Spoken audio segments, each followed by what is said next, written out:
jaminan itu sama dengan asuransi insurance dalam bahasa Inggris. Asuransi. Ketika kita request asuransi minta maaf, bukan saya minta mati, atau asuransi sakit, karena kita membayar juga, jadi kita masuk rumah sakit pasti dibiayai oleh asuransi. Saya mengerti. Ketika kita mati nanti kita akan mendapat jaminan dari asuransi itu atau jaminan tanggal.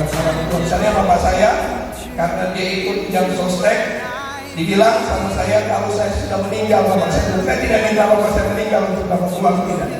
Tetapi dibilang ketika meninggal akan mendapatkan 25 juta sebagai katanya asuransi kematian dari tempat kerja, walaupun dia sudah tidak bekerja 40 tahun, tetapi ada jaminan. Anda bisa mengerti jaminan ini adalah dasar yang kokoh.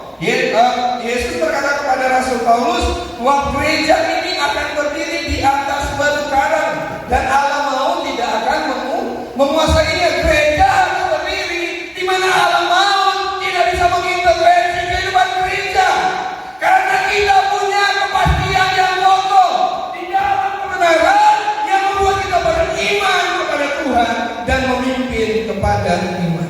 Amin. Karena itu dibilang dari iman kepada iman.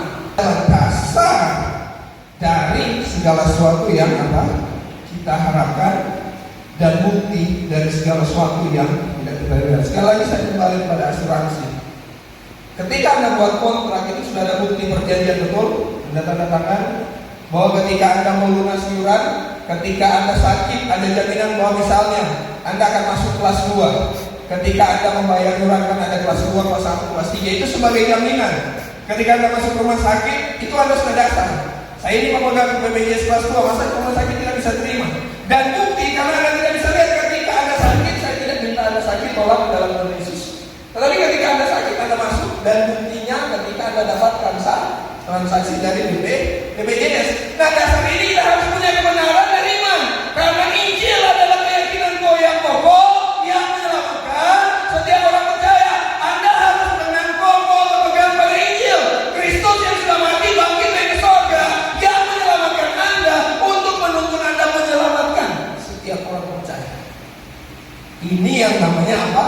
Keyakinan yang kokoh. Galatia 5. Kenapa? Tuhan tidak pernah merubah targetnya bahwa manusia akan bekerja di dalam rencananya. Roma 8 ayat 28, segala sesuatu bekerja untuk mendatangkan apa? Kebaikan bagi orang yang mengasihi Dia, yang terpanggil menurut sesuai dengan rencana Allah. Allah sudah mengasihi kita. Roma 5 ayat 8, ketika kita masih berdosa Allah mati buat kita, tetapi